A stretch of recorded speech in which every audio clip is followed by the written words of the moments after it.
because nothing ever goes according to plan.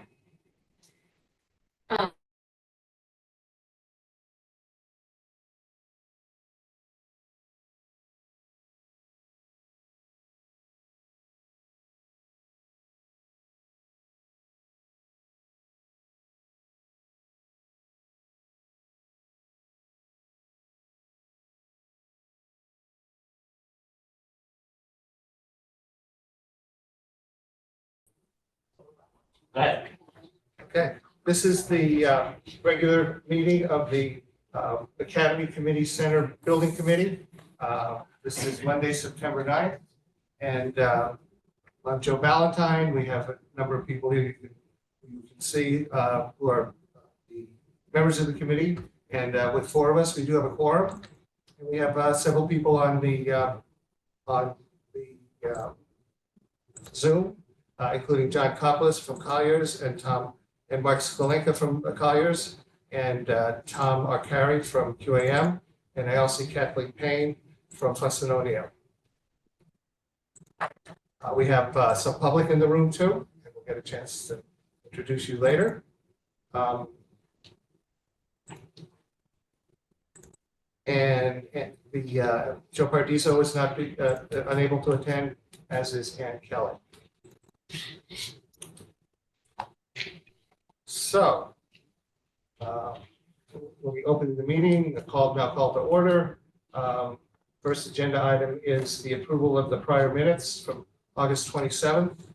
I have a motion to approve. So moved. Second. Second. Any discussion or any changes that we would require? Not as I. Hearing none. All in favor, say aye. Aye. Aye. I'd also like to indicate that we do not have a member of the staff today to actually take minutes contemporaneously. But I do understand that Jeannie can do the minutes from the recording. So as long as the recording is in session, she will be able to do minutes from it. If for any reason the recording stops, we would have to stop the meeting because we wouldn't be able to get me. We wouldn't be able to get me. Can you hear us sufficiently in the Zoom? We need to articulate clearly.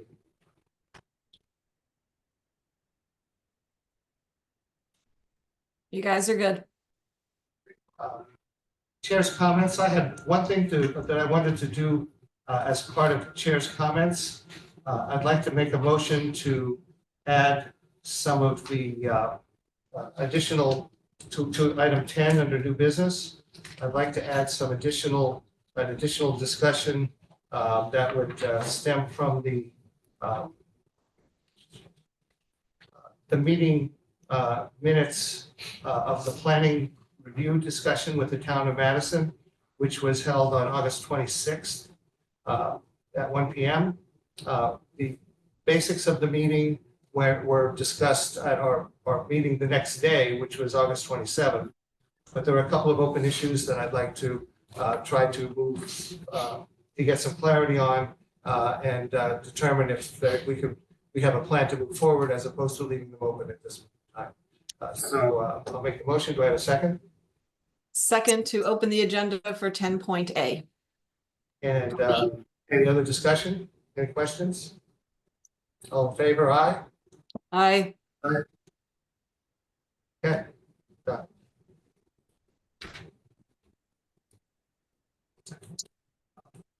Next item on the agenda is liaison reports.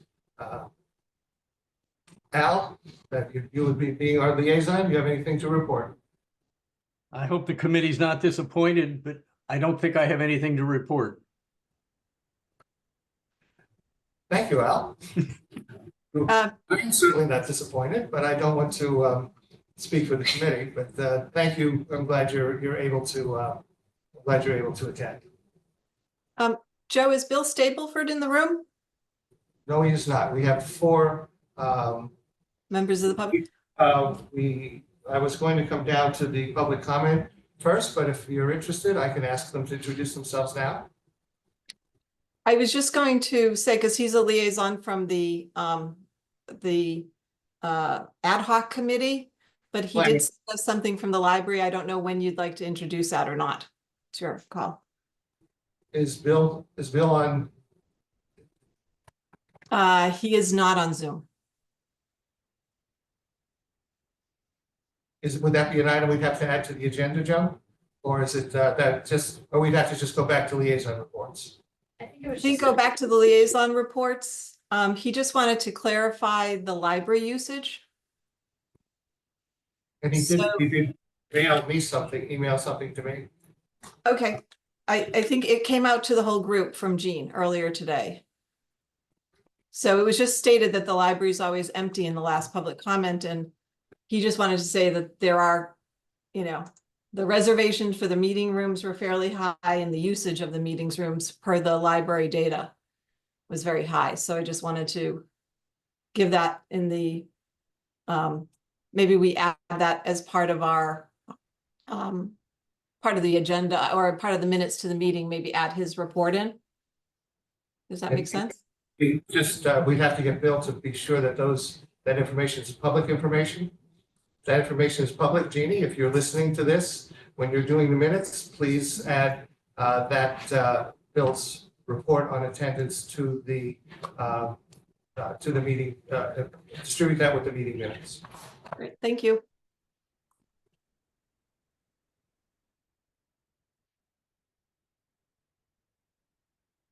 Joe, back to you. Invoice packets or budget line transfers? None this meeting. Here's Bill. Bill Stableford just entered the room. Hello, Bill.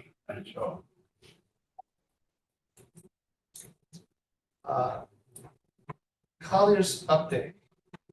I spoke to John a little earlier, and I believe he's going to have at least an update on the schedule and maybe more, but go ahead, John, and Mark.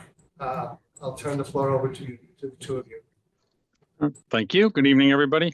Yes, we are going to look into the milestone schedule, the updated milestone schedule a little bit later, so I won't delve into that too much at this point, but we do continue to follow up on the subcommittee meetings that have occurred, distributing minutes from those to the building committee. Also coordinating with Kathleen at Fuss and O'Neill on the selective demolition scope. Continue to play phone tag with Erin at the town regarding some questions I think she may have on that, but I think Kathleen will speak to that item under the new business. And then also just to let you know, the CD package was forwarded to the outside estimator today for them to start their estimating work as well. So that's what I have for now, Joe. I don't know, Mark, if you have anything. So that would be on the schedule, on the milestone schedule that you submitted earlier. That would mean item 28 is now complete. That is correct, yes. Well, for one of the estimators, I don't know, did we backfill the other position? I was gonna ask that during the QA&M update, but we can ask now. But you keep brought it up, so. it's just- Yeah, that's the only reason it came to mind. We have not filled the estimator position. I have RFQs out to 3 estimators.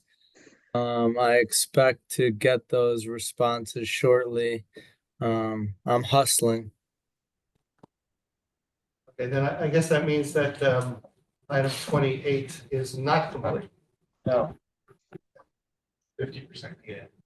50% of 50%.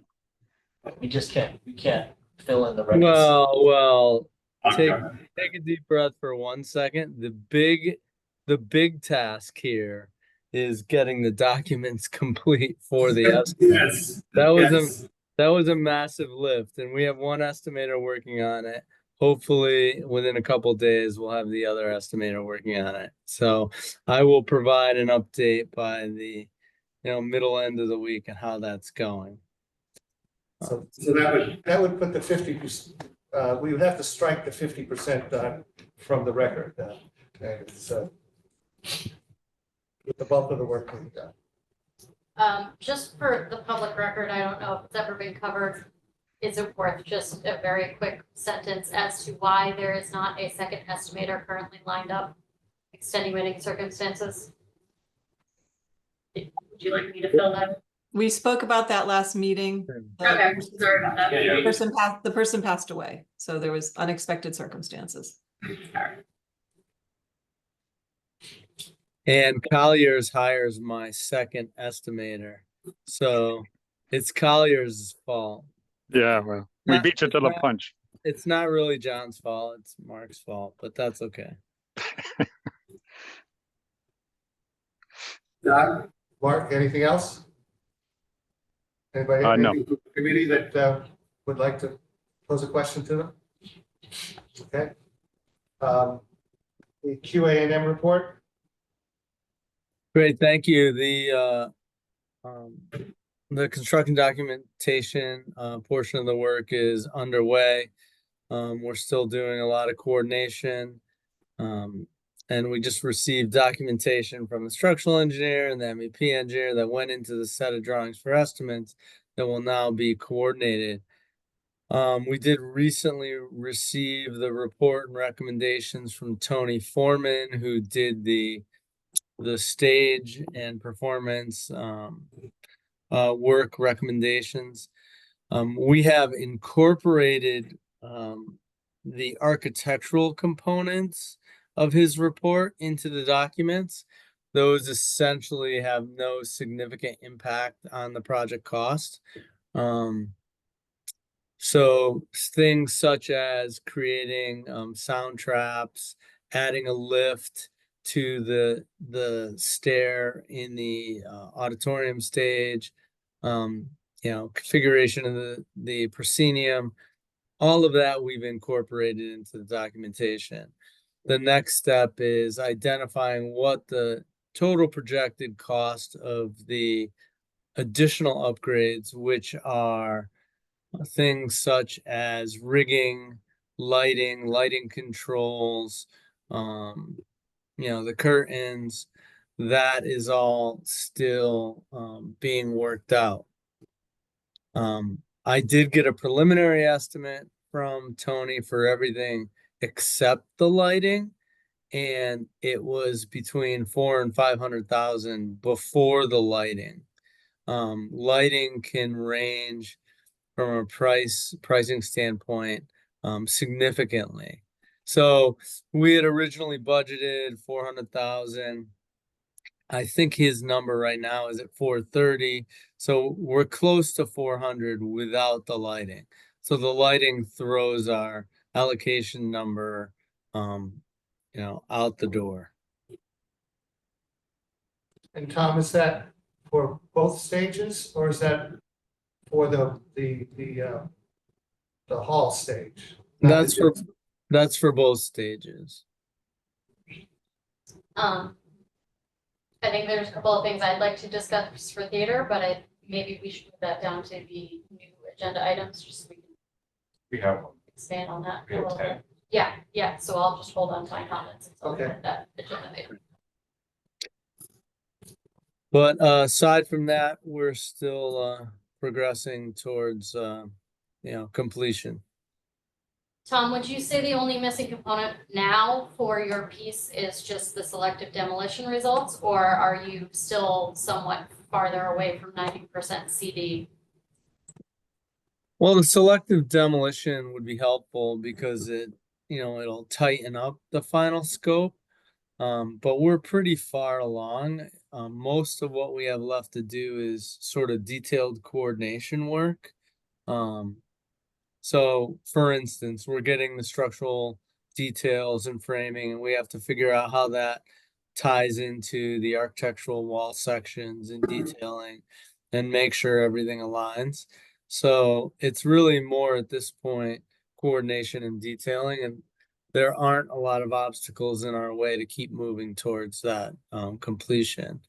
And then of course, cost, does cost have an impact on that? And what are the results of the cost estimate? And how does that affect some of the decisions we're making in a detailing standpoint? So there's nothing right now, aside from what we know for the selective demo scope, there's nothing outside of the documents that were released to the estimators that would have much of an impact on their. Not that we're aware of. I do know that the drawings have been submitted to the local health department. So we're moving towards the planning and zoning process. As I mentioned at the last meeting, we've had both informals with ACA and Historic District Commission. We are still targeting a formal submission to P&Z for their meeting on the 3rd, where the October 3rd will they'll receive it. And then they will delegate it to the to ACA for formal meetings there. Certainly some, feedback that we get from those commissions could have an impact on the scope, but the informal meetings went pretty well. I'm not anticipating any significant changes as a result of ACA feedback or Historic District Commission, but we don't have, planning and zoning feedback yet.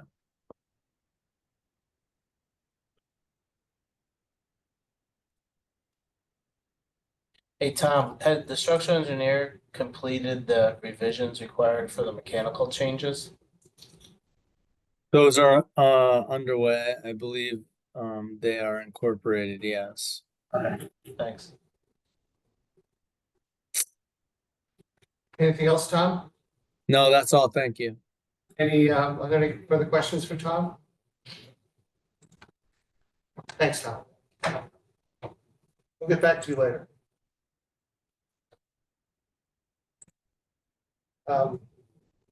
We're in a public comment session, and I don't think we can turn the camera around, but if you would each like to introduce yourself, you may do that. If you'd like to introduce yourself when you ask a question, that's also acceptable.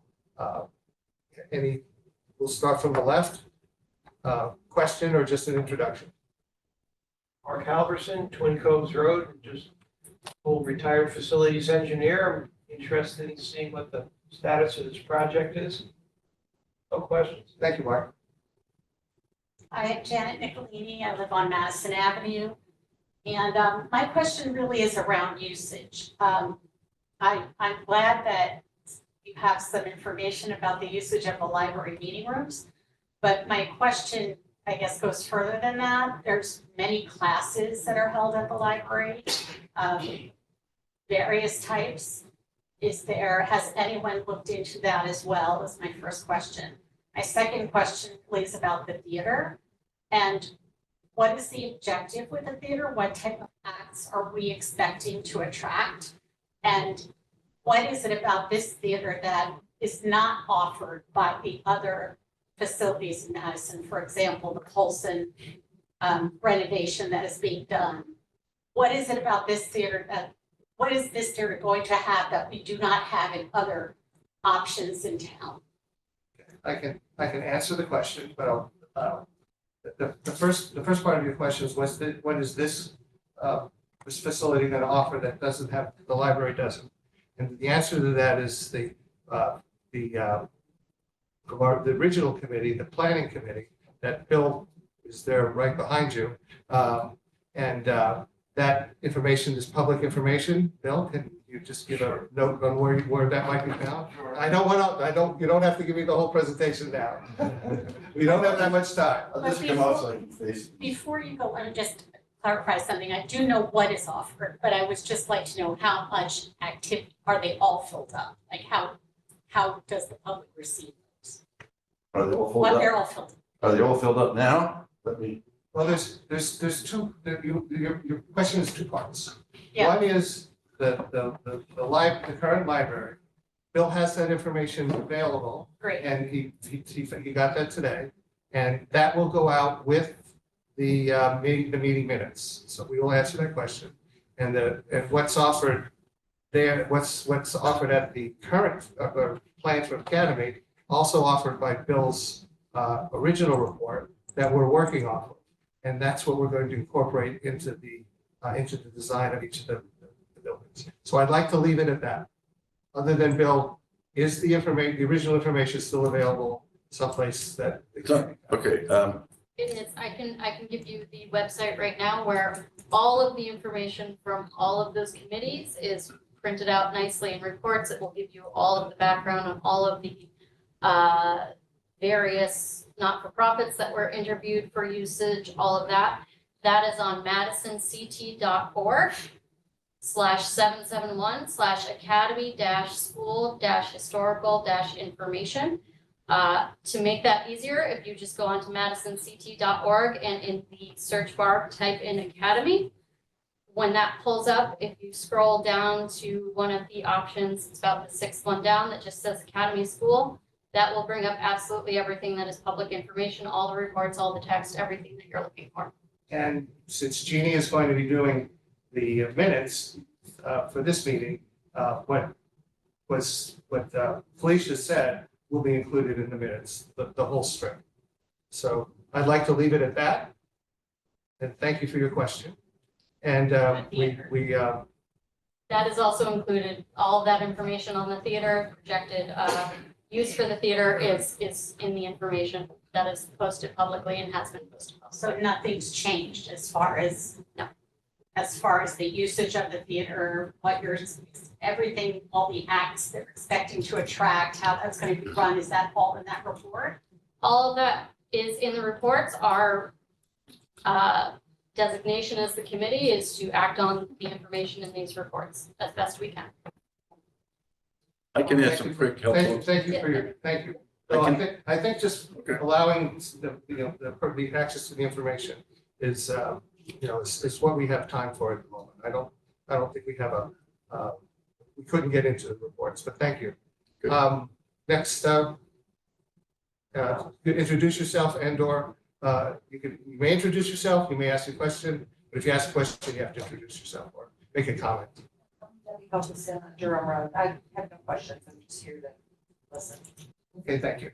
Oh, hi, good evening. Chief Valoroso from Sports Pond Road, Chief Valoroso. Can I just ask this individual, I'm sorry, what's your name? It's Bill Stable Not for, you, Bill, I'm sorry. yeah. Oh, that's Felicia Smith. Felicia. Alicia. Can you rattled it off so quickly, madison.org, can you just take? There's an easier way. Yep, it will all be in these meeting minutes for the public. Just go. If That you're on- information will be? Yes, the website link and everything. It is on madisonct.org, and if you do use the search bar, you'll be able to find all of that. It's all collected together into the Academy section. Just go to madisonct.org.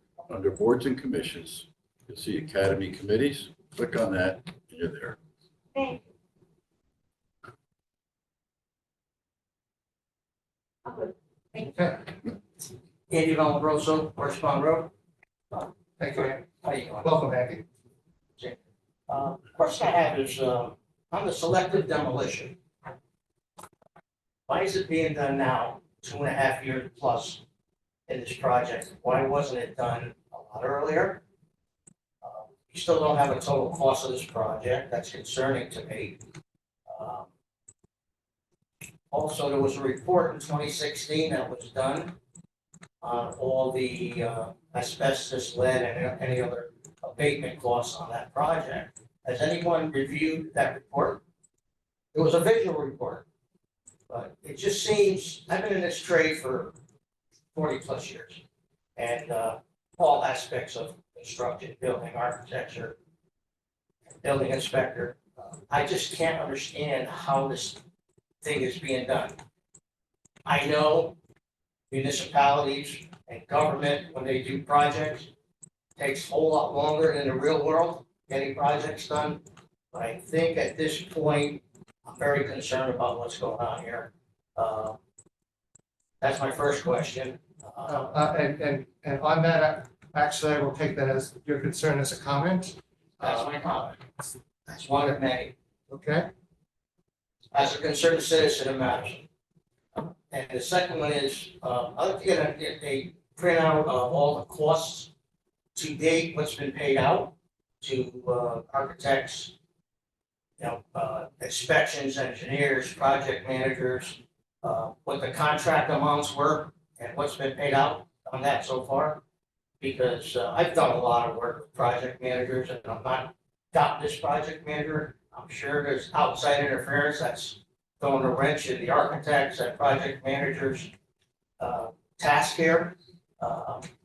It's that this stuff should have been done a long time ago. I mean, we're 2.5 years plus into this project, and we don't even have cost. What, maybe the answer, somebody can answer this. What is the delay to this date of why this project is not moving forward? I'll give you the simple answer. I love any answer. That the original estimate was done before COVID, and it was too low. So we've been wrestling with the fact that the original budget was too low to complete the project as it was envisioned. And we have been struggling with getting the scope down and getting additional funds. And in terms of what you answer, what the rest of your question, why wasn't this done earlier? All I can say is we're doing it now. That's not a great answer, I'm sorry, but I I mean, know there was so much being spent already. I mean, what's the total? I think it was like. that information was gathered since our last meeting. I don't know if it's public or not. I'll have to find that out. Yeah, but I'm just saying, all the money that's been paid out of pocket so far, and this is taxpayer money, this is our money, all our money here. Even though it's grant money, it's still tax money. Why are we so far down the road that I think it was $600,000 has been paid out already? We don't even have an estimate, we don't have completed plans. This is not normal. I'm sorry, I've been doing this for a long, long time. This is not normal. If I Anybody- may, a request for all of that information, you can file it with the town financial department. Al, I believe, would it be, who is the correct contact to seek any project payments today if they are open to the public? Also, public commercial construction projects move on a very different timeline than private commercial construction or residential commercial construction. I myself have been a owner's project manager in commercial construction for many, many years. I can tell you this is a standard timeline. It does take about a year and a half, depending on the scope of the project, to come up with a final design. During that final design is when we do streamline as to what is going into the building, get the costs for that, and also coordinate all the hazmat removal, site conditions, things of that nature. So this is a standard online procedure.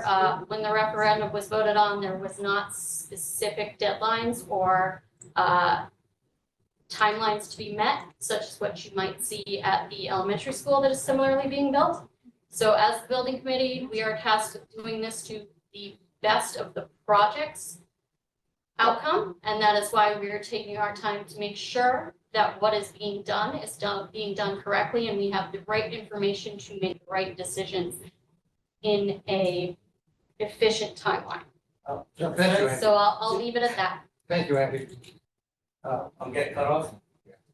Why? Do you have another comment? Yes, I do. The problem is, I appreciate your comments, you've been in the trades, I guess, but when you do a controlled demolition, 2.5 years into a project, how are you gonna get finished plans? It's a selective demolition, Yeah, I know it is. and we'll leave it at that. We have all the information there. It is to reconfirm our assumptions about the building so that we are 100% confirmed as to what, to the best of our knowledge, we can encounter. Shouldn't that have been done before all that money's been paid out? We can't, I mean, that's. I will not Well- choose to comment on the procedures. As somebody who, again, has worked in this industry for quite a number of years, this is standard procedure, It's to not, my knowledge. it's not. Okay. Leave it at that. Okay. Now, thank you, Andy. Okay. Next item, we'll switch to new business. This is, where we have added a second note that the update on recent meetings, we've added a second line there, but we'll start with the theater assessment review meeting on the 29th. Joan, I know you were present. Tom, who would like to give us I an was also assessment? there. Oh, I'm sorry. Tom, do you want to just take a high level, and then I don't think there's many takeaways. There are two things that I just sort of wanted to revisit with the Felicia, board. you give the update because I wasn't at that meeting. Brian was at the meeting. Oh, Brian, I'm so sorry. Brian was at the meeting, Yeah, or Brian was there. Joan, if you would like to. So the theater assessment meeting, I'll just summarize the notes which were included in our project. So they did a thorough study of both the stages. We did spend quite a lot of time on the front stage, which we are calling the recital area. That is the one in the front of the building. So I believe we have come to a compromise about raising the stage, but also providing an ADA accessible ramp that will not intrude into the hallway more than is currently designed, while also giving you the best sight lines. The stage is targeted for smaller activities, acoustic performances, chamber music groups, things of that nature, without amplified music. There will be openings to the other two side rooms for the event to spill over if there is a large town meeting, and we can also put a TV screen in there with closed captioning to assist any residents with that need. There was talk about curtains, both for light lock and sound lock. Elevation of the stage. We're going to do, let's see. Can I Yep. have one quick question about that stage? So those two side rooms that were going to be overflow, we had accordion walls there originally, and I thought we took them out. We did. So the So how do those overflow rooms now function? right. So the latest design is to create two doors that fully seal on a double door. Like French doors? Yep. Okay. But the trick is to make sure that they fully seal so that you do not have light leak and sound leak from those rooms when they aren't being used. But the goal is to have the best of both worlds, and that they can be light and sound, not proof, but secure, so that they can be closed up when needed. But if there is overflow, you can open them up, both for activities, for loading and unloading chairs into the space, because the storage room in the other space, without having to go through multiple pinched corners. So that should be easy for that. So that's the goal with that. Lighting system, I think, we're waiting for better numbers on that, but I think Joan left it as perhaps we would just put in the skeleton, the infrastructure, and then the lighting system would be additional fundraising. So yeah, item 1.11 is just the key is to get the infrastructure in place. And that will be in the base bid to include the infrastructure components, and then we can, set aside another scope for the lighting to bring it up to what we think that area would entail. It also had a discussion about where to put the lighting booths and all of that for best access. So that's the front room. I think most of their recommendations were in line with what we were expecting, and I don't think there's any sort of decisions or direction that they need from us on that room. Joan, would you agree that's where we left it? The only thing that may be outstanding is what the floor is what's gonna happen with the floor. And We that won't is, have that until the discovery demolition, whatever. So that's the only truly outstanding thing as to what's happening with the floor, because if it is hardwood, that obviously creates a sound issue a little bit different than if it was carpeted or something like that.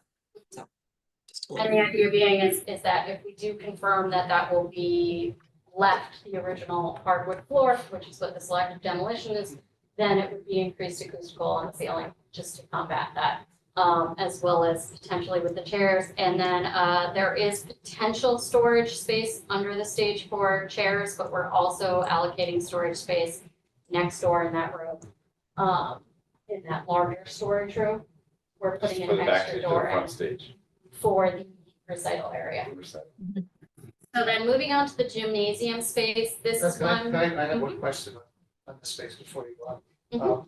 1.1 says that the The stage has been moved 7 feet forward with the possibility of moving it more.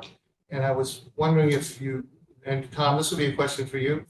Did you look at the wall openings? Is this, I believe they were designated to be somewhere like in the middle, in the center of the from left to right of the walls. And now if we're moving the stage forward, are those openings still appropriate where they were designed? And if the answer is I don't know, or you want to check, that's fine with me. The answer is I will send you the new layout and you can take a look at it. Okay, thank you. Yeah, I did in this, they did bring up the new layout. It looks, it's adequate, it's spacious, it accommodates for, the stage being a little bit longer. It also accommodates for a ramp that goes, that does a switchback. Did that so that it doesn't have to impede on the corridor any more than it already is. Right. Which was a concern of mine. And it also creates the light lock doors, so, but there is enough space between the front of the stage and those proposed doors, certainly for circulation and anything else. Can you comment at all about what the lighting, if we just put the infrastructure in, can companies bring lighting in and hook into that infrastructure? Is the space usable with just the infrastructure in place? I guess the root of my question. So for the recital space, the lighting system is going to be much, it's going to be a preset kind of thing where you'll get 3 or 4 options for color and things like that. That may be included in the overall number here for the 430, because that is kind of it's not really a true stage lighting design kind of thing. And what we were looking at is try to get the recital hall, fairly usable in different little areas, but it's not going to, you're not going to see large performances on that stage. You might see a 2-person performance that's, in a single room, so to speak, if it's a theater performance, and then, a quartet or something that could be handled without any kind of amplifiers. For the larger productions, that's where the lighting was probably going to only be infrastructure, knowing that you want to get, we could raise funds outside of the scope of this project, outside of the town, private funding to bring in real lighting systems, as long as the base infrastructure, the rails are up there, the electricity is going to where they need to go to. And that was kind of the goal there, to get as much as possible, with that dollar figure. Lighting for theater now, because it's gone to LED and most of them are now smart lights, movable lights, programmable lights equals expensive lighting. So that's where we want to make sure that this gives you structure, and theater companies that would use the main stage, a lot of them do have their own lighting or they rent for a certain amount. Even with the groups that I've worked with, the dance troupes that I've worked with that have rented out space that have base lighting, they still bring in their own to supplement that base lighting. So it's not an unusual thing. If there's full set of lights, then you can ask that much more on the rental. So right now, one of, if you were, so for instance, the Kate has a full lighting system. And I think that might be about $2,500 a night to rent that space. That's your base cost for that space versus Clinton has a theater in their town hall. They have very basic, but you can use most of it. You can bring in your own. I'm not actually sure what the cost is there. It's probably several $100s versus the $2,500. So, and it's non-LED versus LED lighting and that kind of thing. So we're trying to make it as flexible as possible without breaking the bank. And there are the organizations that are in town, many of them have their own lights or you can rent lights. It's not an unusual thing. Thank you, Joe. Mm-hmm. Felicia? All right, so the gymnasium space is a little trickier. The base of the scope, the stage is not going to be reconfigured or moved in any sense of that. It also is agreed that that space needs to be multi-purpose and that you need to be able to have basketball recreation in there as well as any theater. Also, just to remind everybody, this, the first floor level of Academy is not at street level, so bringing things in like grand pianos, large, lighting racks, scissor lifts, all of that is nearly impossible because we do not have the ramps to get up to the building, and the elevator that would be built will not be suitable for that. You can get smaller scissor lifts in through the elevator, but just reminding them that's sort of what we're left with. There's no sort of loading dock or backstage loading area that we're going to have. It's not in this project. There is one there, right? I mean, that's No. the girder that sticks out from the back of the building in the opening. That's in the back that's at the back of the stage. Is that just, I mean, I always assumed it was for bringing things up to the stage. I mean, yeah, I think why it's else would you put a exit girder, stage stick a as well. girder out of the Yeah. building? But it's just a reminder that this is not an easy load in, load out Right. theater situation. So the stage remains the same. Any lighting, that permanent lighting, would need to be protected, standard cage lighting, so that's both for basketball and for anything else. Looking into motorized controls, because the main thing is, and this is something that I think we should discuss offline with the town, specifically the facilities department or whoever is resuming responsibility for this space. There is going to be a permanent scissor lift in storage room 106 for the purposes of changing overhead lighting and all of that. However, giving access to use that lift to outside companies that are not covered under the town insurance is likely problematic. So that leaves two options. Either that could be a waiver or something like that, or if it was desired, and this is also being held outside the scope right now, would be battens that are motorized that can be set from the stage level instead of having to be set on top of the lighting. And all of that, company switches would be needed for that. So that's something that I think us as a board, we should really think about and decide where in the scope to accommodate that. The second thing that I wanted to discuss that I think we do need to. If I could just jump in, that's the lighting that would be what would be considered in the audience lighting. Okay, so audience electricals, which would be in the gym itself. The ones that'll be on the stage, coming down from the stage, they'll be able to be brought down via a levy system. So it's really the lighting would be, if you were sitting in the audience and you looked up, there'll be some lights out there shining down into there. So that's where in the discussion, it kind of made sense. If there was going to be funds raised, those types of lights would be perfect to be those movable lights that can be refocused off of a board while you're sitting down on the ground and you don't have to have a scissor lift or any kind of ladder or that kind of thing. So I think at this point, we're holding that outside of the scope, assuming that that'll be extra. The second thing that did come out is that there's still a need for a chairlift in either of the stairs. Tom, I don't know if Brian had a chance to confirm that with the fire marshal. Obviously, we want to avoid that if at all possible. And I didn't know if that was something that we wanted to hold out of the main scope and add in. It would be an infrastructural change, but add in later, not knowing where the budget is for this stage, because that is a significant cost in the upfront cost, but it's also a significant maintenance cost. But correct me if I'm wrong, in order for that stage to be used, it has to be ADA compliant, and that's the only way to do it. So that's kind of just what I wanted to bring up. That I think we had thought that we could get away without having any of those motorized lifts within this building, and unfortunately, the theater consultants kind of earned that in order to make that stage ADA accessible, we would need to have something of that nature. We are currently showing the lift and we agree. It's something that's easy to identify what the cost is and but it's in the documents right now. Tom, do we know if it's in which bay it's in? The right, if you're facing the stage, is it on the right side or the left side? It's on the right side.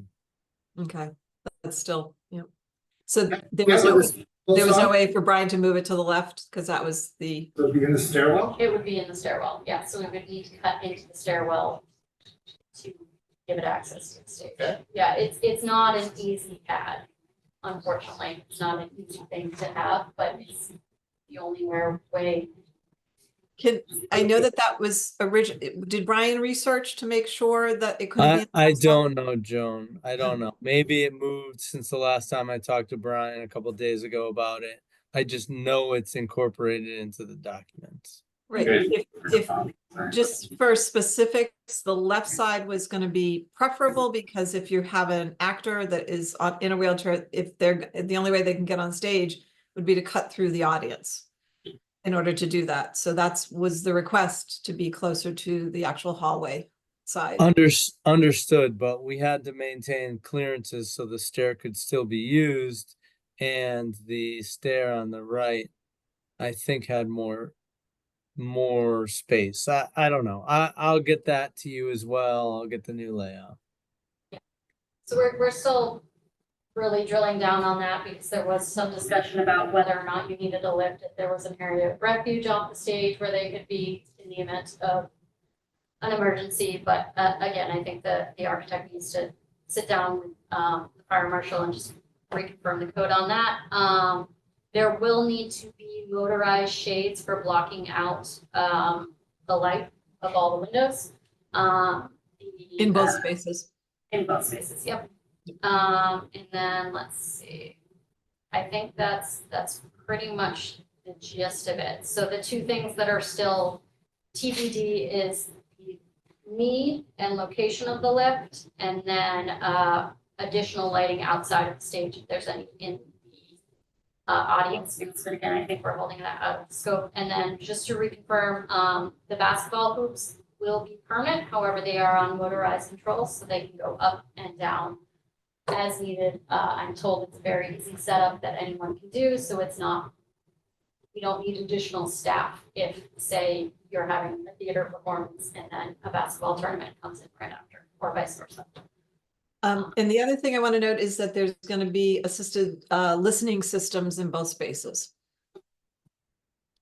And we did confirm that the proposed flooring option for the gymnasium will be scratch resistant to both the chairs and sports activity and things like that. So you do not have to worry about protecting the floors every time that you put out the theater chairs. So that is, I believe, the theater discussion. So as of now, we directed them to put the infrastructure in place, the bare bones infrastructure. And then we would hold the rest out of the scope depending on what those prices come into. Mm-hmm. Those would be considered ad alternate. Any questions for the architect or for the committee? We didn't talk at all about the audio system, but I assume we're scoping in an audio system for at least the larger stage. Joan, you want to take that? Is that kind of, it's my assumption is that it was going to be somewhat like the lighting, and that we're going to get the bare bones infrastructure in place with part of the AV IT package for the general building. And then if it needs to be added onto, that would be much like we handle the lighting of fundraised activity. Or individual companies would bring in supplemental as needed. Yeah, many of the companies bring in their own microphones because it's just, it's just an expense, unless you're a producing theater. If you're only a presenting theater, which is what we would be, we're not going to be, putting on our own stuff. Then it would be people bring in that equipment for the most part. However, what you do need to have is some of the infrastructure there. And the biggest thing to me would be making sure that the acoustics are solid in the design for the large stage, whatever acoustic panels are needed in that. Once again, that's going to be probably an ad alternate like it is with the other items, but it'll be nice to know what that is. I don't expect a full set, because you really don't want to have the sound system is even more delicate than the lighting system. the microphones, the equipment. They're usually now headsets are, there's not usually people with hand mics walking around doing this. So there's a lot of headset, there's a lot of body mics and things like that. So those packs are pretty delicate. And they have to be tuned to the person and adjusted per microphone per person. So usually the company will bring them in. Eventually, yeah, would it be great to have a set in the building for use and that could be rented out to anybody who wants to come in and use it? Absolutely, but to me, that's minor compared to ensuring that acoustically the space is solid. What about like the speaker and amplifier equipment that you plug that stuff into? That would be part of the base package, or that would be add on as well?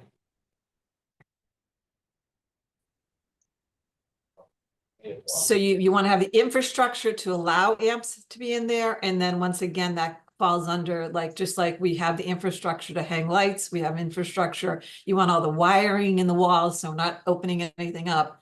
And then people can bring in or rent, or we start accumulating those pieces. Yeah, so the goal is to have the infrastructure, i.e. the plugs, the, bars to hang on and everything, but right now I think it would be each individual performance would be Bring equipment. bring your own equipment. Okay. And I would just like to note, knowing that the high school has, a very sophisticated light and sound system. However, that is run by the theater department and individually, tasked by that. Over here, I think the system should be rudimentary so that there does not need to be a specific person tasked at the town with knowing how to run it. Just as we can understand how to host the Zoom without Jeannie here. I think any system that we install at the community center, unless there is a specific hired theater person, if it gets to that level, which I think it perhaps could later, but I would recommend for the basis of this committee, while we're fitting out the building, that we just keep it rudimentary so that it does not require specific knowledge and training. You're never going to get that with lighting and sound. They're always going to have to be trained on whatever system's in there because there's so many of them. I mean, I've learned 5 new systems in the last 10 years. So it's not something that there's no such thing as a base system that's easy to go up and on for theater level stuff. For the rehearsals or the recital stage where there's presets where you press a button and you bring up that light or that light or that light, great. We could potentially even have that kind of thing as a base for the larger stage, but the equipment and the sound equipment, first of all, it takes very specialized people to even understand how to balance that. Lighting is a little easier because most of the systems out there are now kind of point click, and there's kids running those systems that are 15 years old and there's kids that are 13-year-olds in the barn running some of these systems that know more than people my age. So I think because of the evolution of the technology. So I think whatever we can do that has package presets so that people don't need that understanding, but if they do have the understanding, can overtake and utilize the full system would be great.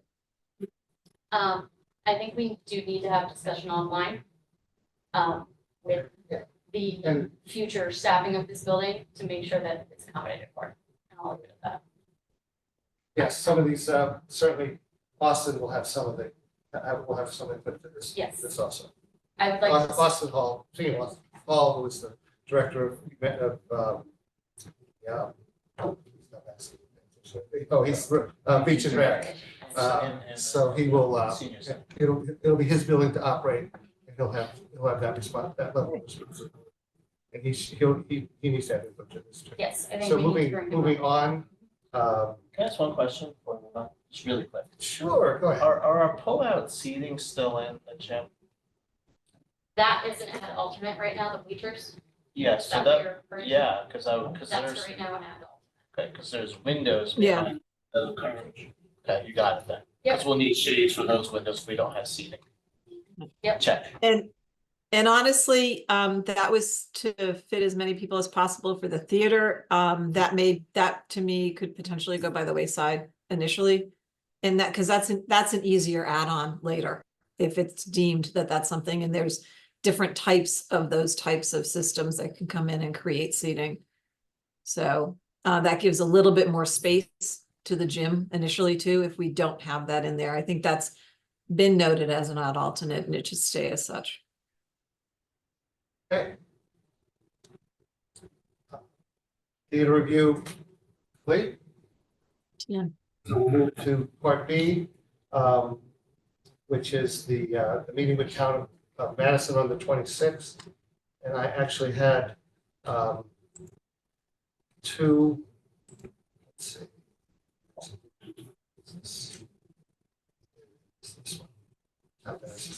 I had Referring to the meeting. I have minutes that we have. one or two specific questions. Let's see. Can I ask one question while you're looking? Oh, for sure, this? go ahead. Tom, what's the latest on parking? That was Has that all been resolved? number one on my list. So. That was There's no there's, update on parking. 1.2 in the it says Peggy noted that the town will confirm any parking guidelines, ordinances, and grant restrictions. That wasn't even an open item, or it's not a TBD, but I would think that our parking planning would begin with what the town requires. We talked about this a little bit at the last meeting. So there has been no update regarding parking because, and you know, every project has a different approach. But in this particular project, we are providing the maximum amount of parking that we are physically capable of providing, and intend to supplement that with shared and off-site parking. So, I have not had an informal, we've been talking about having an informal meeting with planning and zoning.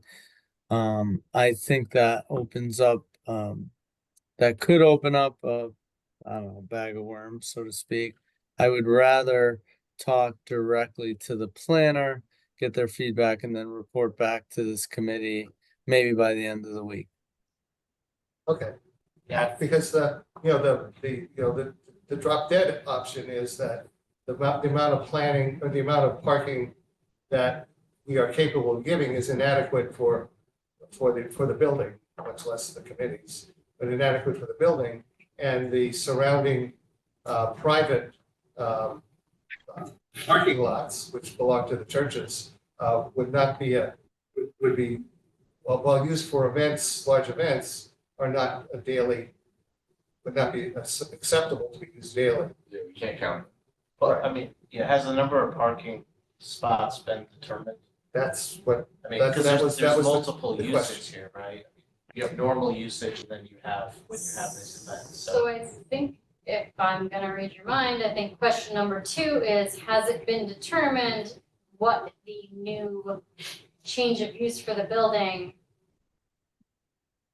code is? And does that have impact also on the number of parking spaces needed? Has the fire marshal gotten back to you on what classification should be used?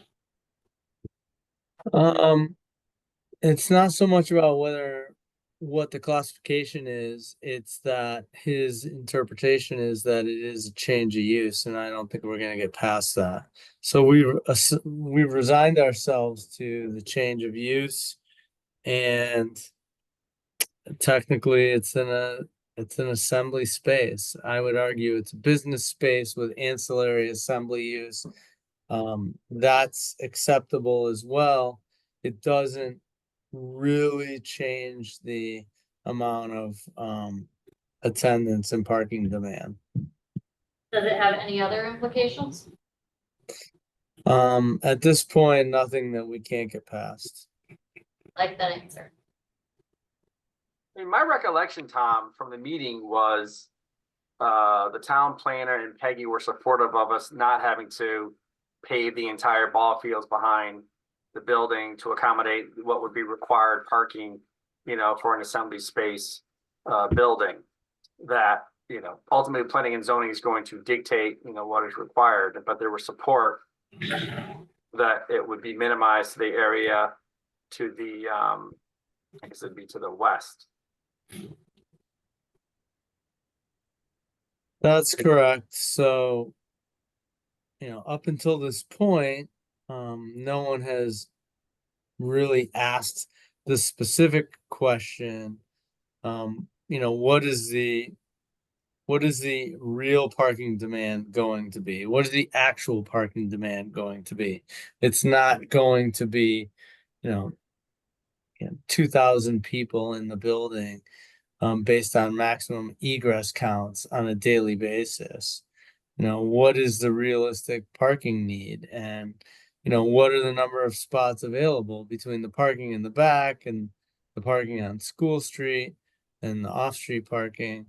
And how do those mesh? So that's, I guess, a conversation we really have to have. But I mean, yeah, I guess first, Tom, right, you should determine how many spots you have available. Right? We know that, right? So we know the spots that we have We available. know what that is. I don't have the number offhand. We don't talk about that. Like you said, you identify what's in the front. If you had parallel parking on Academy and what's in the back, the small lot. I mean, we know the numbers. It sounds like P and Z is gonna provide some feedback, guidance here, right? Yes. So we'll wait for that. I think there are three numbers we need. We need to know how many we're designing in, how many are available. We need to know what the requirements are. We also need to know what the daily use is going to be. I mean, how much, if the requirement is more than the daily use, that's fine. But if the requirement exceeds even what the requirements are, we're gonna have a parking problem every day. And that's something that I think we need to avoid. And this is the time to talk about it, so we can avoid. Well, I think you will avoid it, right? Once we know what that requirement is, we'll ensure that we have those spots available in the perimeter of the building. It's where these events are coming in potentially that have overflow. Where do they park? Right. And this one's gonna get teased out by P and Z. They're gonna Let's ask a lot of questions about that. I just wanted to move that issue up to the top because it is a kind of a drop dead issue. We don't work on it. Okay, so. And the second one, and I'll leave questions for open to other people also, but my second question was on the septic system. Where does that stand? So the sanitary system has been submitted to the town.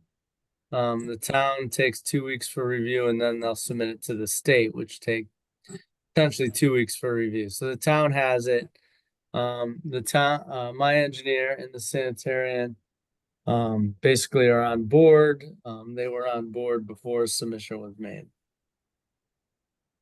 Have there been any changes? We're still looking at putting the fields in on the west side of the ball field area. It will be on the west side of the ball field area, yeah.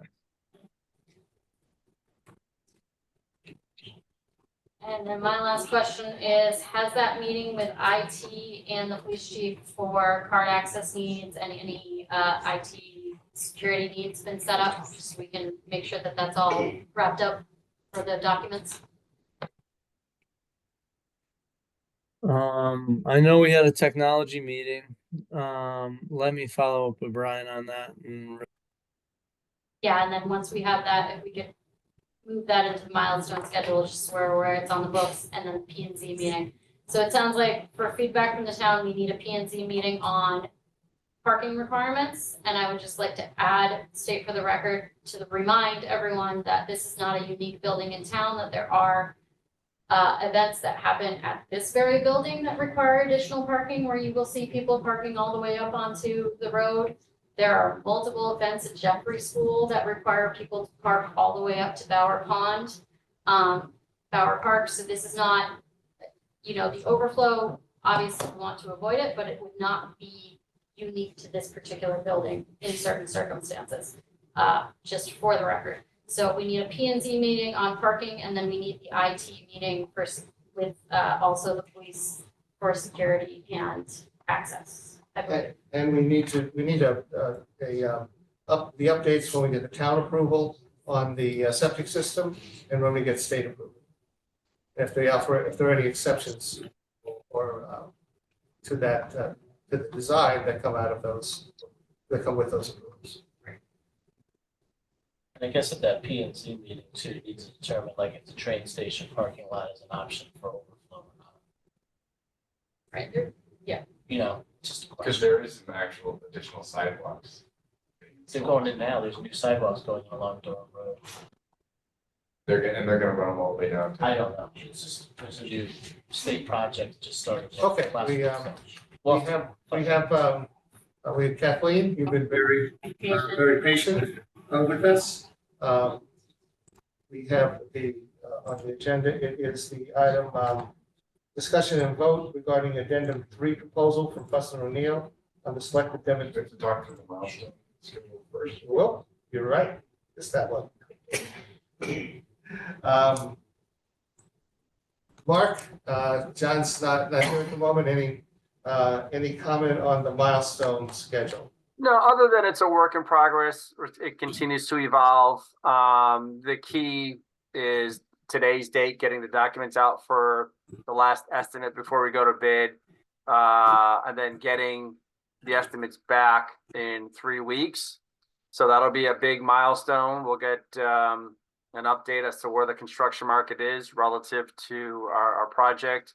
And then you can see there's lots of other activities happening between now and the end of the month. Again, some of these things will evolve. The other key is the selected demolition work happening starting on the 16th, and Kathleen can speak to that. If we think that date is still firm. But again, lots of regulatory meetings and submissions. But the key is the estimating, and getting those numbers back by the end of the month.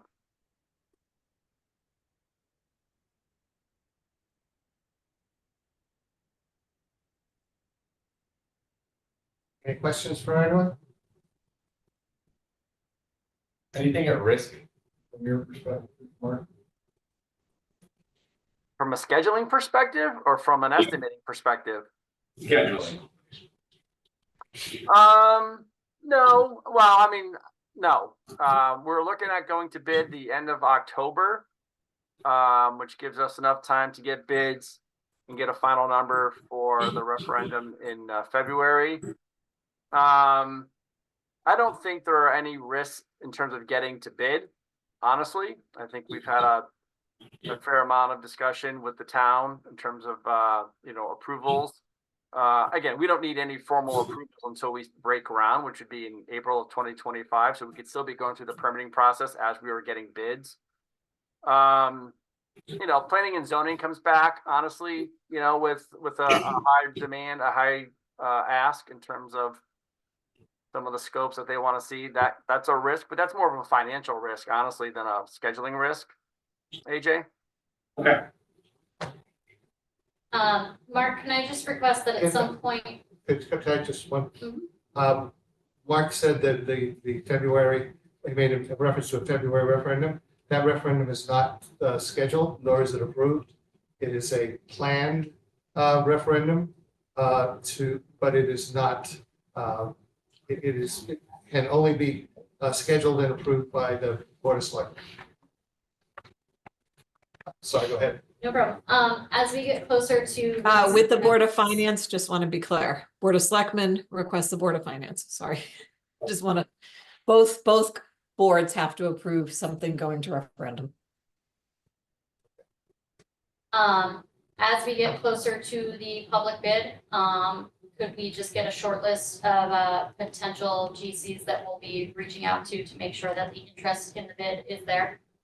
Yeah, again, it's public, Felicia, as you know, but yeah, we'll be reaching out to contractors that we know and trust and hope and encourage them to participate.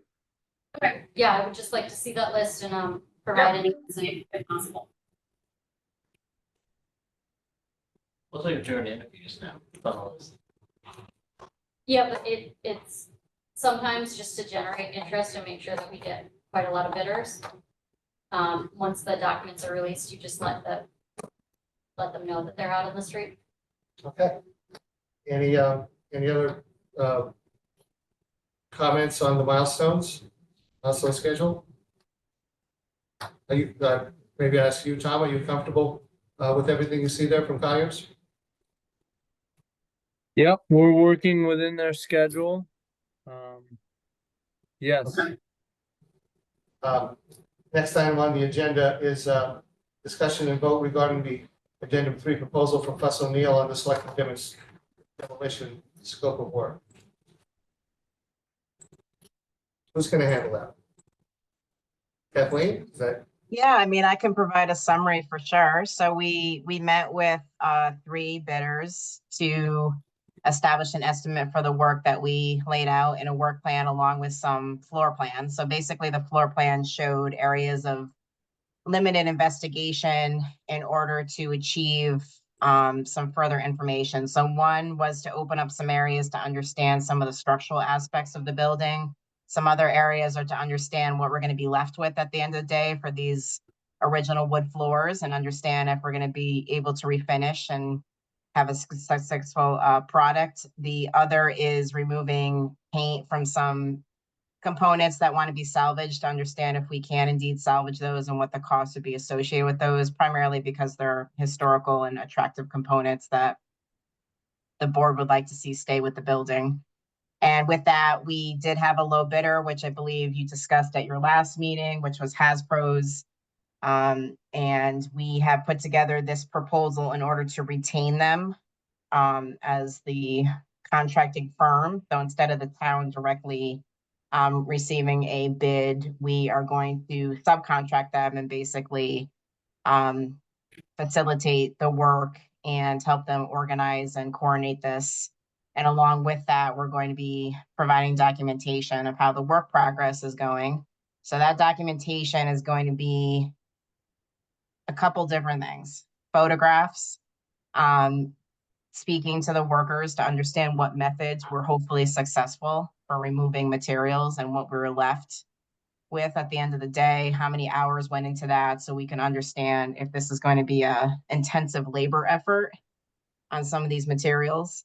And obviously working with Quisenberry to make sure that they are in the loop and understand where we are with progress. The contractor had estimated 15 days at the site. We're putting in for 10 days, which is primarily to be able to gather notes, photos, and also we have to run air clearances in those work areas for EPA and Department of Public Health compliance.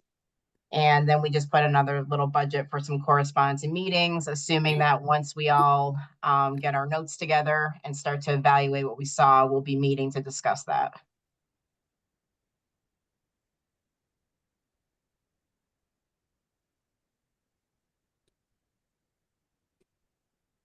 Questions? Time for questions. Is this still under the original brownfield grant? I have been told, yes, it is. Okay. And that was by the town. That was their interpretation and and that's what they're going forward with. So since it's not in our budget, is there a reason, do we need to vote on this or? That's a good question. I don't know the answer, but maybe we could get through the specifics and then determine if we actually need to vote to approve it or we just recommend it. Well, I think last meeting. We might have been voting. Oh, you had voted already? Well, yes. We voted on Hasbro. And you also voted on scope for Fuss O'Neill the first time, plus the Hasbro cost. So I guess the only thing that's remaining is looks like the oversight of the work, the 50% markup on Hasbro's cost, since they're they're subcontracting them out, and then $3,200 for correspondence meetings. So out of the $119,000, we've already basically approved the 77,250 to 250. Yes. My question that you probably can't answer because they would need a signed and approved contract though, is are they still, has the 10-day state notification been submitted? Is that Yes. locked in? Perfect. And then are they still tentatively locked in for the 9/16 through 10/4 dates? It is locked in our minds, but I need to get confirmation from them. So I did leave a message with them today. Unfortunately, they didn't get back to me, but I did state what date you would like to start. So I will have more information once they return my phone call. Question is, on the project fees, we're paying a 15% markup as an oversight over the subcontractor, then it sounds like project fee B is also abatement oversight. 15% is because they're subcontracted, that's just their fee. So what, because that wasn't indicated in the last proposal, so what does that fee get us? That is to subcontract them and have the liability of the work that they do. Like contract administration for the hiring the subcontractor. Right, Kathleen? Correct. So I have to put together. 1,600 for what I thought was that before. That's why I'm asking. Good No. question. No, so the previous was to put together a work plan, put together diagrams with Quisenberry, meet 3 potential contractors for the site, go over the scope of work with them, obtain the bids that they submit, talk to Colliers about the 3 bids, let them know which is the lowest and what the different scopes of work are, because we split it up between doing the flooring, the paint removal, and then the ceiling, and we evaluated the bids. So that's what the previous one was. It was to get a number in the door. And then in that agreement, we had listed, these are the things to come. And one of them was subcontracting has pros, doing the oversight, and potentially more correspondence and meetings. And then in this proposal, we laid out that there still is cost for the oversight when we actually do the full remediation at the site, that has not been provided yet. So we're going in steps because I can't give you costs for the next step until I get costs from other people and their time frame on how long the work will take. So if you look at this proposal in the beginning, we talked about how our previous agreement said we would be subcontracting the abatement contractor, and we did not give the 15% because the last agreement was not, we didn't know how much it was going to cost to put the 15% on it. And then the second is to have oversight for this selective removal, and then meetings. And then there'll be another agreement for items 4 and 5, which are not part of this agreement. And that's hopefully laid out clearly in the beginning of the agreement. So I was trying to give you insight on the steps and how we're proceeding with those steps. And you are correct, in the last agreement, I didn't specifically say that when we give you a future agreement, we're going to have, 15%, but that's pretty standard for when you subcontract somebody for work directly. I understand. I would expect the collecting of the bids and going through the site visits to be part of that 15%. So because we've already paid some of it, I would have expected that to come off of that amount as being like kind of the same type of work, if that makes sense. Yeah, so just to run you through some of the things we have to do to bring HasPros on board. So I have to put together a master service agreement for them. I have to look at what their safety rating is. I have to get a certificate of insurance. I have to go over and meet with them again to make sure that they're coordinating and doing the work, in a manner that makes sense.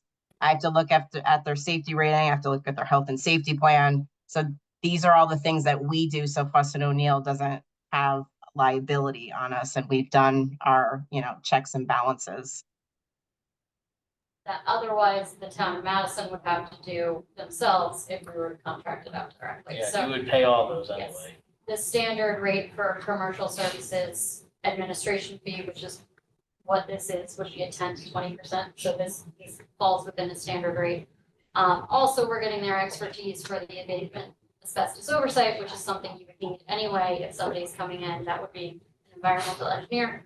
But we're getting her know-how and her assistance with if there, I would assume, if there is a certain removal method that is not providing the results that we would like, her assistance in pivoting from that and providing different ways to attack it, that perhaps if Madison were contracting this out directly, we do not have that knowledge to provide. So that's also, you know, within the administrative fee, that's also sort of one of the benefits we're getting from them handling the contract instead of Madison.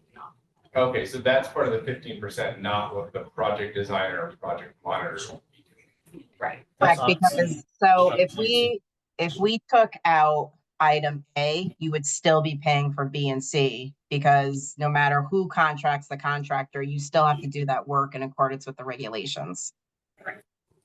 But without A, B and C are just coming in and saying, okay, you tried that method, it didn't work, fine. Right, so We're getting a little bit more of, okay, let's attack it from a different angle.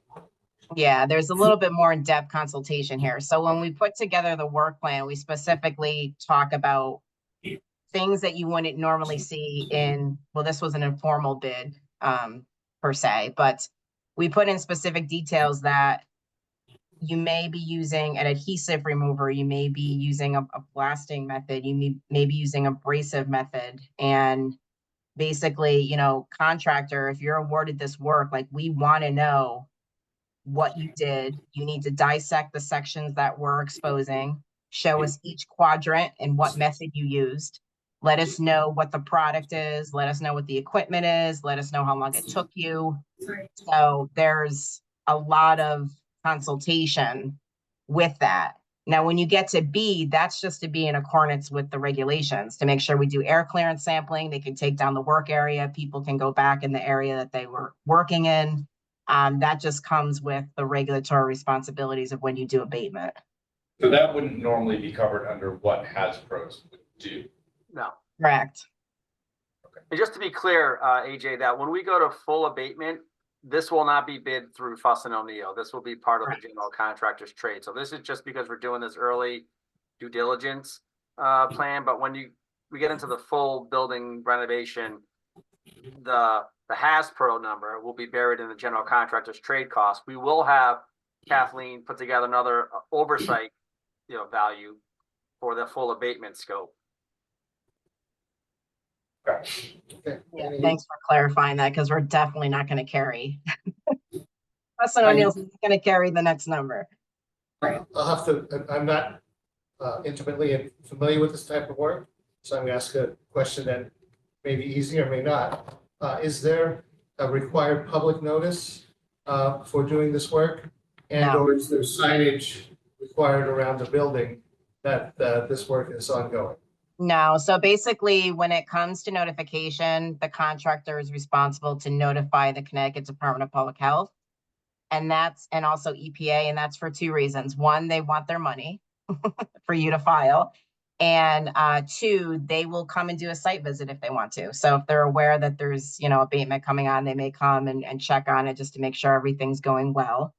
And then the second part, in terms of signage, there will be signage, but only when you're in the building. So basically, if we were in a classroom, for example, and we were opening up a floor area, there'll be a plastic containment and there'll be signage on the entrance to that containment. Do not enter, authorized personnel only. So because there's not exterior work going on, or there's not work as soon as you enter the building that would put you into a negative pressure enclosure or an engineered work controlled area, there will not be signage on the exterior of the building. Some of the windows are broken. I don't know if they're in these rooms.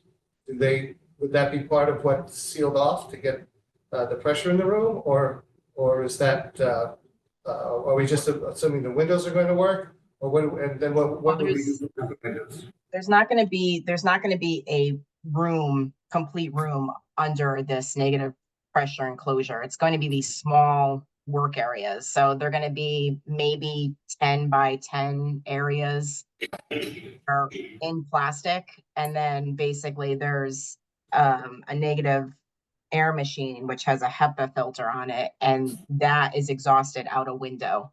So they're not going to be within an entire room. It's actually going to be like a small contained area within the space. This is all in their health and safety plan. Okay. They're just following their procedures. This is I common. was more, I realized it was all in the health and safety plans, but I didn't know how the public would react. Again, So for this this was a select question demo, about what will the public know and when? but once we get into the project, we'll have a site-specific health and safety plan, which identify every locations and what's, you know, what she's saying. So we actually already have that work plan. I know. Not the health and safety side from the contractor, but we have the work plan that has drawings in it that shows you where each area will be. Any further? I just have one last thing. So part of the subcontracting part, assuming that there are a few different methods that need to be used to get full, you know, high level good abatement of floors, other things like that. Will you be putting that in the report so that the architects can put that into the documents so that when it gets bid out to the larger hazmat contractor, they know exactly what methods they are expecting to? In other words, what I'm trying to avoid is for us to go out to bid on this and say, you know, hazardous contamination, removal of this, and then to have them come back and say, well, we didn't specify that we were going to be using strippers here, and so that's gonna be an extra charge or something like that. So we'll have a pretty detailed roadmap of preferred procedures for removals once we know what is effective. Yeah, so the whole purpose of this exercise has several things in mind, and it did evolve as I started putting together the work plan, to be honest with you. So this is a good topic because I don't think I went through this last time.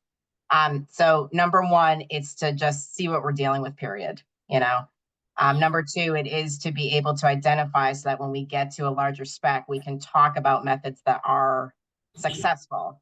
And the contractor can put in money allocated towards using those methods so that we can get to where we need to get. The third was we did not want to leave it up to the contractor to just decide what they wanted to do. And you were left with floors that were all, you know, chewed up and pieces missing and, you know, they just went to town, right? And how you going to refinish something like that. And the other was to understand the labor effort. So even though we might get to a good floor, if they're saying it took us all day to do a 6x6 area, we may still need to evaluate what we're doing with those floors. Okay, great. So this is, we're getting a pretty good roadmap of what we're looking at. Yeah, And I think makes a lot of that's sense. the whole point of why we're doing this exercise before actually being in construction so that we take the guessing out of it. Okay. Yeah, and I appreciate you bringing that up because I didn't even think about the last item until I started putting together the work plan. I said, you know, we might end up with a gorgeous floor at the end of the day, but if it is going to cost 5-6 days in one room to remove this, we may have to think about this. Right. Really get them 15. And I know. that's a discussion Yeah. we want to have. So, absolutely. I totally agree. Oh, that's a great point. Yeah. 'Cause Can we close this one out? I just have one general question while Kathleen's on. Sure. You guys had done the assessment of the building like in 2016 again, and I think again in 2018 for the previous committee. Yes. Have you reviewed those assessments to ensure there hasn't been any changes in regulations or anything that we need to update? Yeah. So I can tell you that with asbestos and lead, we actually in the consulting world are waiting for something to change because it's been pretty boring for the last 15 years. So there's not really that much that has changed. There has been some change in environmental regulations, but they will not impact your project. Okay. Thanks. You're welcome. Okay, we'll close that out. And that's item 12 on our agenda, closed out. Want to vote? Are we voting on the cost? You or know, just- the reason I was closing it out is I guess I didn't want to answer that question, but I think I'm reasonably sure that this is not for the committee to decide. This is for the town, no, this is not for the committee to approve the dollars because these dollars are coming from the county. I don't know. I don't think that it's going to hurt if we vote, and I would hate to not. 'Cause she needs to move forward. with the Yeah, I'd hate project. to not Well, vote. the last agreement was It was voted on, right? Yeah. Yes. I think we should just vote on it because the brownfield grant, my understanding from Aaron is that while that money is there, it might take time to release. So I think it is potentially on us to say, yes, we approve this, We approve this, and it is getting funded regardless of. getting funded as appropriate. We want to get this done now, Yes. because there, When, Felicia, you want to make a motion on that? I will make a motion to approve the Fuss and O'Neill proposal dated September 3rd, 2004 for the amount of 100,000, sorry, I'm very bad at reading out numbers. $119,162.50 for selective demolition work at the Academy Building. I'll second that. Do we have any discussion? And Joan, if you're, I hope you're listening, I'm back. Any discussion? Nope. Okay. All in favor, say aye. Aye. Any abstentions? Nope, that was unanimous. So I believe with our vote, Kathleen would be released to proceed. To proceed. And lock them into a timeframe, hopefully. we have a schedule set. Okay, then at that discussion and vote for the selective demolition scope of work, we have completed that point, and we'll move on to public comment. So we will take another round of public comment for those who would like to. Andy, go ahead. And what is the, I know the scope of this project has changed quite a bit from the 2022 referendum. What is being put in there right now? It's a community center? What's in there right now? What's being proposed? It will be the Academy Community Center. And it will be, and it will meet the requirements of the, as best we can, the requirements that was laid out for us by the previous committee. So there will be a kitchen, there will be rooms for activities, there will be offices, all of which is laid out in the original scope of work. As best we can, we will be meeting the scope of work that was laid out in 2012. Yeah, I guess Not 12, not 2022, right? 2022. I guess the kitchen's not being done, right? It's not gonna be completed. There's no decision on what's being done and what's not being done. That was said at the last meeting I attended. Secondly, No, okay, hold on. Wait, can we just hold on 1 second? First of all, the participants who are on Zoom, if you want to raise your hand, please raise your hand if you want to ask the question. Secondly, the kitchen is an add alternate. It's not necessarily not going to be done. It's considered an add alternate. Okay. What does that mean? I think we're going to try to take things. Is there anybody with their hand raised? No. From the, that's on that's going to be on the screen? I don't see any. Nope. So to be clear, though, our design that Tom's putting together includes all of these items. Correct? You have to ask Tom. Tom, correct? The And- design we're putting together includes all of those items. Correct. So I think that answers most of their questions. And the only thing from the original design that is definitely out, it's not in the design, is the geothermal heating. the, Okay, we'll have some, maybe, have another question? yes, I do, sure. To the right? Janet, Hi, yeah, yes. So can you explain to me what's Could you give me your the, name again, please? Janet Nicolini. Okay. Can you explain to me the difference between an add alternate and not in scope, as I've heard some people say here? And add alternates, does that mean that it's not in the base design that will be presented to the public? What does that mean? The base design has everything that was in the scope as with from the original referendum. It has, except for the geothermal. The difference between when we bid, between what's going to be bid and what the ad alternates are, is that there will be each of the bidders will be asked to give pretty much the original scope. They'll bid on that as a package, and that we believe will be somewhere in the neighborhood of 16 or the 15.9 million, but we don't know that. And there are ad alternates that can be done later that we don't have to pay for now. But where we talked about earlier with the stages, that we put the infrastructure in, and it can be added later. And that will be bid separately by the people who are bidding, the general contractors. So that means we don't have the money for those things now. Is that what that We means? don't- Is that correct? Correct. It means that we will know the cost of the entire project With those things. with those in, and then we can determine how much budget we have. And the town will decide if there's more money available to take one or all of the ad alternates based on the cost and the total cost of the total cost of all the ad alternates and what we might be able to afford or might not. And that'll be.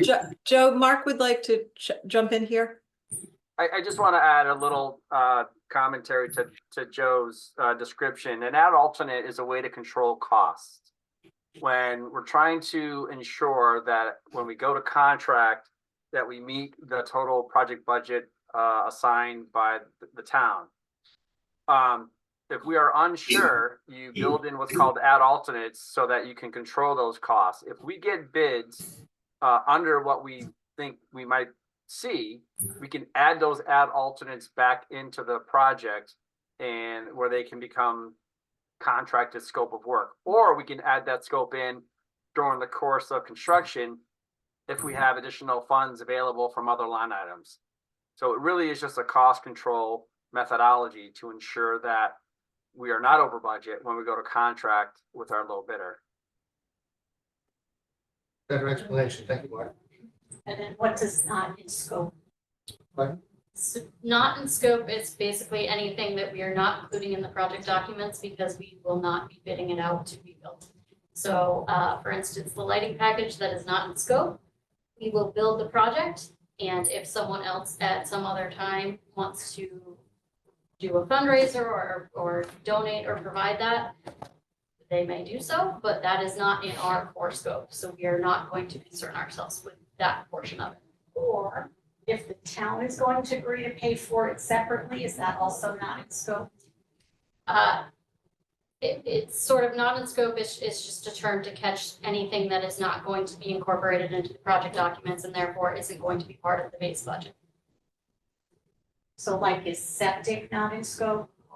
Yeah, so that needs to be in scope because that is crucial to a up to code performance of build. So anything's crucial is in scope for this project. Anything that might be ancillary, the town could decide to cover, you could decide to have a fundraiser.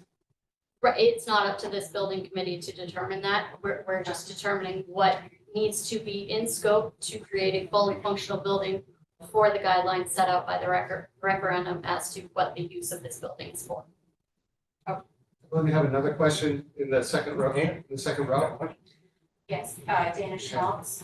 My question is, I think there's parts of this that I'm not understanding. So I thought the original referendum was inclusive of a kitchen and a theater and, these cultural event rooms and things like that. So now, if those aren't in their add-ons after, what is the building going to be used for now, besides the public offices, which we already have here? If I may, this is again, one of those documents that is all online. In the referendum, there is a document that was called, let's see, referendum question and explanation on the Academy project. It was published prior to the Tuesday, February 15th, 2020 vote. This has all of the background. It also has all of the Academy project scope. Everything within this, which is an answer to what is the community center proposed to be used for, is still valid. It is still there. The activities might include, but is not limited to, and then it has a whole listing of that. So I would refer you to that to understand the scope that we as a committee are tasked to accomplish. Yeah, but you're not answering my question. My question is, what's this, if you can't provide the kitchen and the theater within budget, what's the community center going to be used for? We are providing everything that was laid out in the wraparound. Activities might include, but it's not limited to. We are still providing that scope to the best of So our what's ability. included then, if it's not those two things? Might That's what we're include, but working is not limited to. That is what we are working towards. You're We're not working. answering my question. I will leave it as we are creating a flexible community space for programming activities, which is what was laid out in the referendum.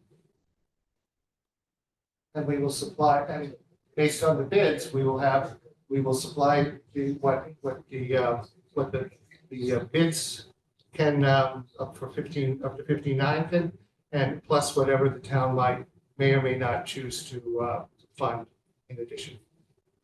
There be a public meeting telling everyone this is what we get and these are the odd alternates. That We'll is be able not to up to this We'll be able to give committee a pretty good idea of that once we get the bids, Alright. which if you look in here is going to be December 2nd, I think, that we'll have the bids. Is that right? Have I got the date right? That was the end of October. Andy, okay? Is the theater in scope right now? That is to be determined to what extent the build out of the theater is, and all of that is pending the results of the cost estimate and discussions that are to be had further within this building committee. No decision finally has been made at this time. Because every meeting I've attended or listened to on Zoom has been basically controlled and discussed all about the theater. Very little has been discussed about anything else. Okay, it's evident. We listen to this, we see this every day.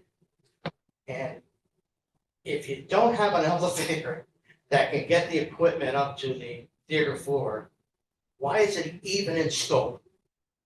I talked to the architect last meeting and he answered me, and what he said was, we don't know.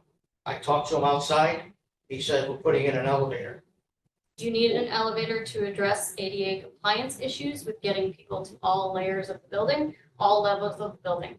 We are not sizing that elevator to be a lift elevator or a service elevator. That is not expected for a building of You this weren't size. probably at the last meeting. My question was directly addressed to, how are you gonna get the equipment up to the theater?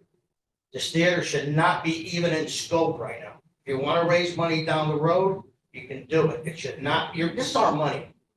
And it seems like everybody's covering somebody else's butt. And it's just not appropriate. I'm sorry. I don't care how much knowledge you have. A lot of people smarter than me, but I've lived this for 40-something years. If something is not feasible to do, it should not be done because 1, 2, or 3 people want a theater. Okay, we got other theaters in town that can be used. Make it a community center, but not a theater. And you guys can't blow smoke up me right now because every meeting has been directed around the theater. I didn't hear about classrooms. I didn't hear about the gym much at all until today. What's going on, guys? Thank you for your comment. If you can't get it right, you should all resign. I'm sorry. I mean, I know you donate your time for this, but something is seriously wrong here. Okay? Thank you. I'm being frank. Thank you for your comments. Thank you. Anybody Nobody else. anybody on the, okay, meeting adjourned. Thank you.